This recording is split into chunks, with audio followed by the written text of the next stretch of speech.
तो कहानी शुरू होती है और हमें मैरोबॉन नामी एक घर को दिखाया जाता है। काफी अरसे से ये खाली पड़ा था, लेकिन अब रोज मैरोबॉन अपने बच्चों को लेकर यहाँ आई थी।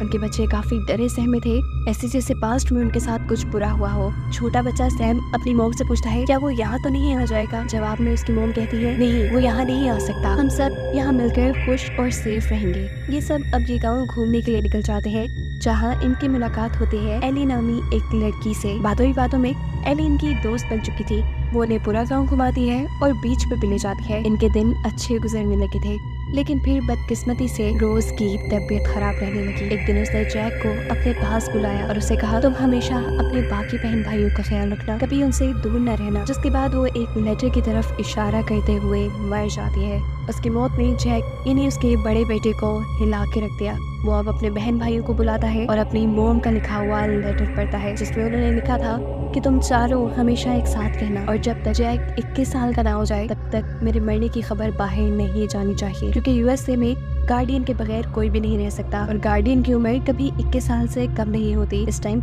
जैक की उम्र 21 साल से कम थी। ये लोग अपनी मॉम के सामने एक साथ रहने का वादा करते हैं। बिना किसी को बताए वो अकेले ही अपनी मॉम का फ्यूनरल करते हैं और फिर दोबारा उनकी लाइफ ऐसे ही शुरू हो जाती है। सब कुछ नॉर्मल चल रहा था, लेकिन एक दिन जब जैक की बहन रूम में बैठी हुई थी तो अचानक कोई उसके ऊपर बंदूक से हमला कर लेता है।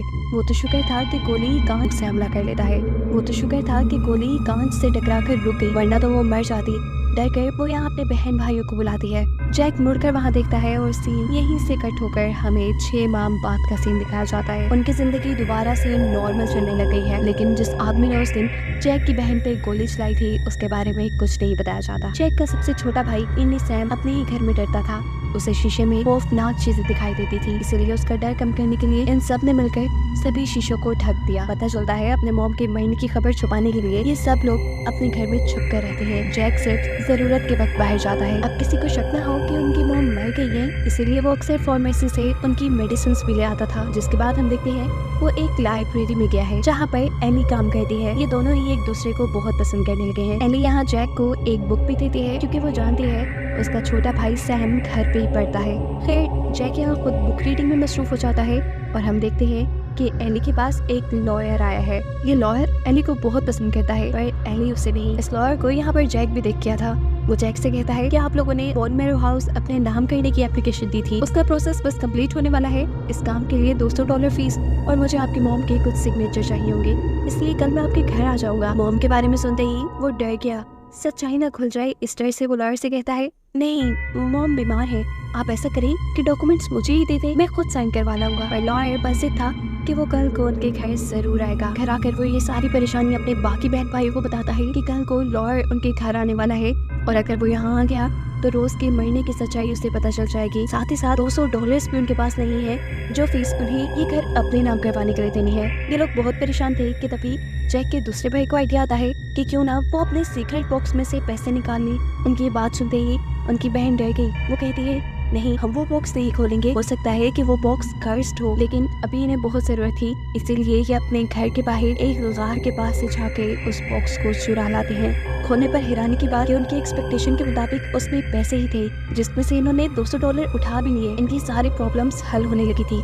वो यहाँ अपने घर को पेंट भी करते हैं ताकि लॉयर को यहाँ आने पे सब कुछ नॉर्मल लगे। काफी दिन बाद अपने घर के कपड़े धो के लटकाते हैं और लॉयर के लिए घर से बाहर टेबल पे सेट करते हैं, ताकि ना वो घर के अंदर आए और ना ही उनकी मॉम के बारे में पूछे। जूस वगैरह भी उन्होंने पहले ही बना लिया था। लॉयर से कुछ फॉर्मल बातें करने के बाद लॉयर जैक को डॉक्यूमेंट्स देता है, जिसपे उसकी मॉम के सिग्नेचर चाहिए थे। वो कहता है, चलो अब तुम्हारी मॉम से भी मिल लेते हैं, उनका हाल चाल भी पूछ लेंगे और ये सिग्नेचर भी ले लेंगे। लेकिन जैक कहता है, नहीं, आप उनके पास नहीं जा सकते, उनकी तबीयत बहुत खराब है। वो डॉक्यूमेंट्स लेकर खुद अंदर आ गया, जहाँ उसकी बहन काफी टाइम से नकली सिग्नेचर्स करने की प्रैक्टिस कर रही थी। इतने में जैक की बहन उन डॉक्यूमेंट्स पे सिग्नेचर ही कहती है कि बाहर बारिश होना शुरू हो जाती है। लॉयर उठकर अंदर आ जाता है और सोचता है, अंदर आ ही गया हूँ तो जैक की मॉम से ही मिल लेता हूँ। वो जब जैक की मॉम की रूम की तरफ बढ़ा था तब उसने नोटिस किया कि घर के सारे शीशे इन लोगों ने ढके हुए हैं। कदमों की आवाज सुनकर जैक को भी पता चल जाता है कि लॉयर अंदर की तरफ आ रहा है। वो अपने बहन भाइयों के साथ मिलकर ऐसे एक्टिंग करता है जैसे वो अपनी मॉम से बातें कर रहा हो और जल्दी से रूम से बाहर आ जाता है। लॉयर ने जैसे ही अंदर जाना चाहा तो जैक कहता है, नहीं, आप अंदर नहीं जा सकते, मॉम बहुत ज्यादा हाइपर है,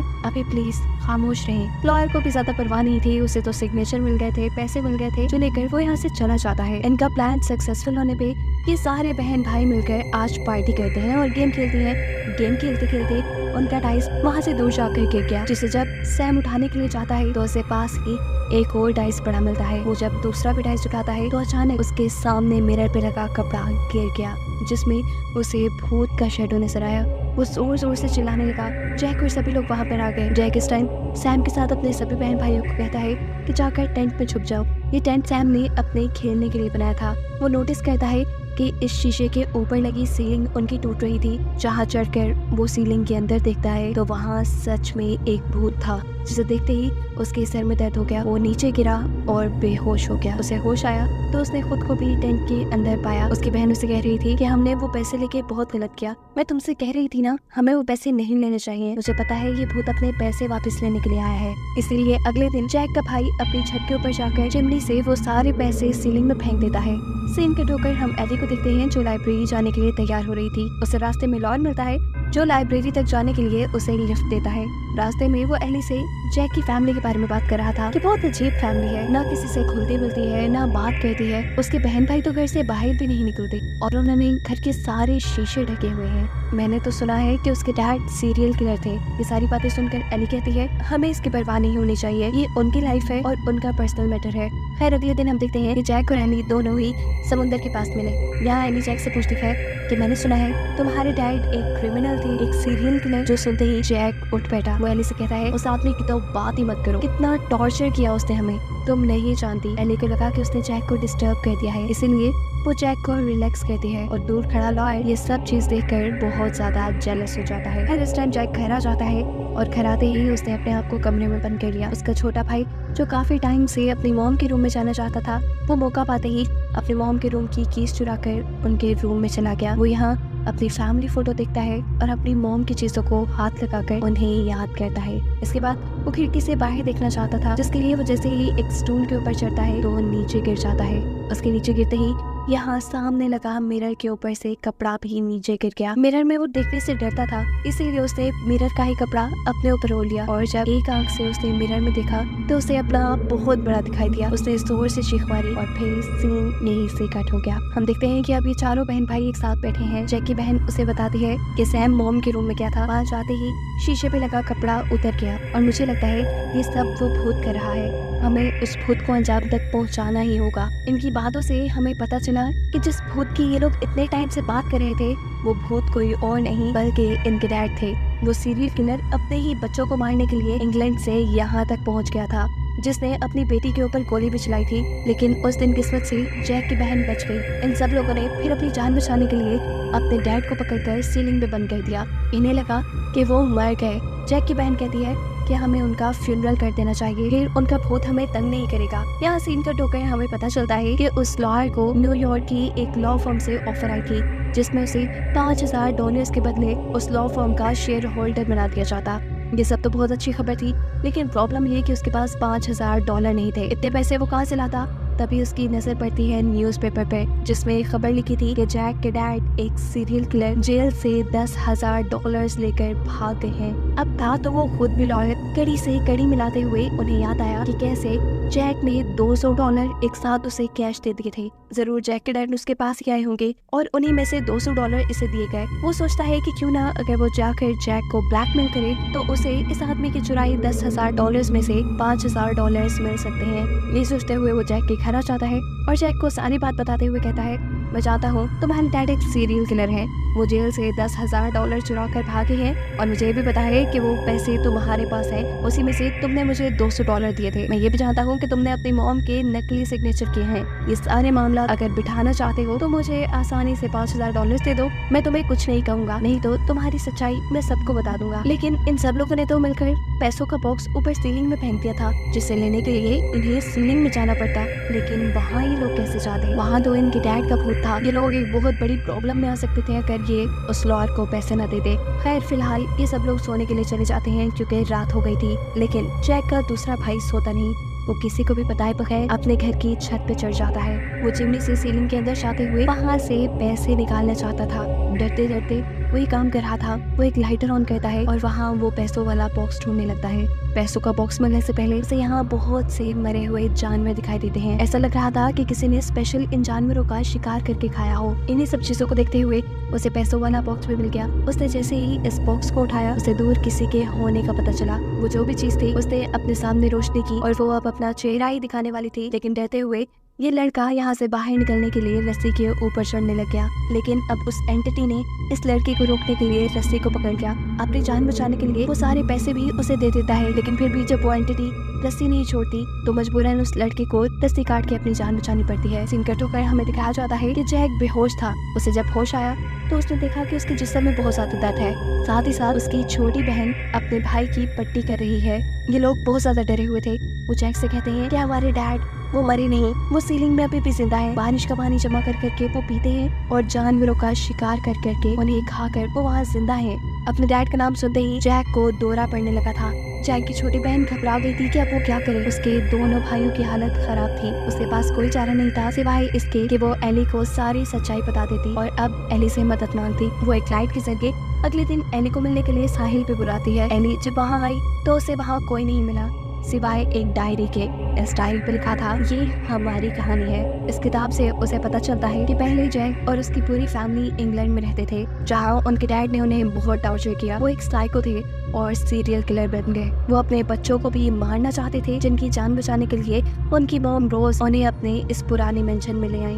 कहानी यहाँ से फ्लैशबैक में चली जाती है और हमें वो सीन दिखाया जाता है जिस दिन इन लोगों के डैड ने आकर जैक की बहन के ऊपर हमला किया था। इसे देखते ही जैक की बहन डर गई थी।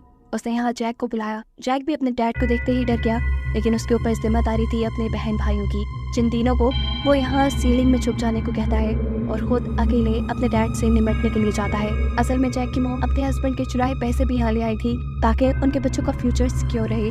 जैक अपने डैड से कहता है, तुम ये पैसे लो और शराफत से हमारी जिंदगी से चले जाओ, हम तुम्हें कुछ नहीं कहेंगे। लेकिन वो आदमी तो एक सीरियल किलर था, ऐसे ही कर वो उनकी जान कैसे छोड़ देता। वो यहाँ जैक के ऊपर ही हमला कर देता है। इससे पहले कि वो जैक को मार डालता, जैक के हाथ में पड़ा हुआ चाकू वो अपने डैड के गले में ही स्टैब कर देता है। लेकिन अफसोस कि उसके इस हमले से उसके डैड मरे नहीं। कुछ ही देर बाद वो उठ खड़ा हुआ और जैक का पीछा करने लग गया। जैक जिसे लगा था कि उसके डैड मर गए, वो यहाँ से भागते हुए अपने घर जाना चाहता था। उसके पीछे उसके डैड आकर उसे एक पहाड़ी से धक्का देकर गिरा देते हैं। नीचे गिरते ही वो जख्मी होकर बेहोश हो गया, जबकि उसके डैड चले गए दोबारा उसी के घर। वो इस मर्तबा दरवाजे के बजाय चिमनी से ही उनके घर के अंदर जाते हैं, जहाँ जाते ही सबसे पहले उसके हाथ लग गए उसके तीनों ही बच्चे, जिन्हें जान से मारने के लिए वो उनके ऊपर हमला करने ही वाला था। दूसरी तरफ हम देखते हैं कि जैक को भी होश आ गया। वो अपने बहन भाइयों को बचाने के लिए जल्दी से उठकर अपने घर की तरफ भागता है और सीन अब कट होकर दोबारा प्रेजेंट में शिफ्ट होता है। प्रेजेंट में हम देख रहे हैं कि लॉयर जैक से पैसे लेने के लिए जैक के घर आया, लेकिन घर पे उसे कोई भी नहीं मिला। वो लोग कहाँ गए होंगे? लॉयर को इस चीज की परवाह नहीं थी, उसे सिर्फ पैसे चाहिए थे, जिसके लिए वो सबसे पहले रोज का कमरा चेक करता है और यहाँ उसे ये बात पता चल जाती है कि रोज मर गई है और ये लोग रोज के जिंदा होने का ड्रामा करते हैं। पैसे ढूंढते ढूंढते वो ऊपर अटारी तक आ गया, जहाँ जाकर वो देखता है कि अटारी का कमरा ईंटें लगाकर सील किया गया है।